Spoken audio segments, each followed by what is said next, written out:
ধর্ষণের সর্বোচ্চ শাস্তির মৃত্যুদণ্ড করার দাবিতে লক্ষ্মীপুরে সড়ক বন্ধ রেখে বিক্ষোভ কর্মসূচি পালন করেছে বিভিন্ন শিক্ষা প্রতিষ্ঠানের শিক্ষার্থীরা। সোমবার সকাল থেকে দুপুর পর্যন্ত লক্ষ্মীপুর প্রেস ক্লাবের সামনে শিক্ষার্থীরা এই বিক্ষোভ কর্মসূচি পালন করে। এ সময় শিক্ষার্থীরা বিক্ষুব্ধ হয়ে রাস্তার উপরে গোল হয়ে বসে পড়েন, যার ফলে উত্তর তেমুনি থেকে শহরের চকবাজার যাওয়ার সড়কে দুর্ভোগ সৃষ্টি হয়।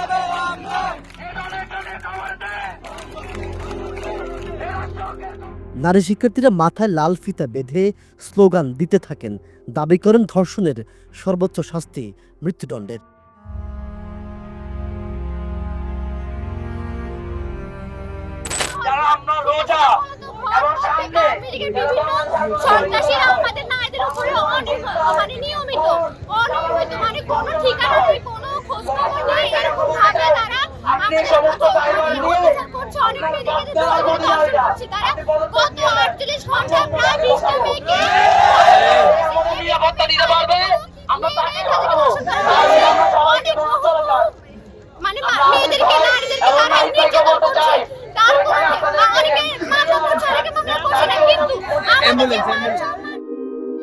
দেশব্যাপী হত্যা, চুরি, ডাকাতি, ছিনতাই, লুটপাট ও আইনশৃঙ্খলার চরম অবনতি হচ্ছে।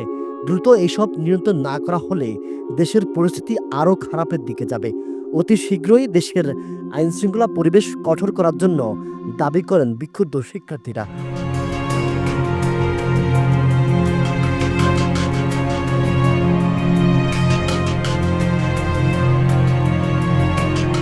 জুনাইদ আল হাবিব, কালের কণ্ঠ।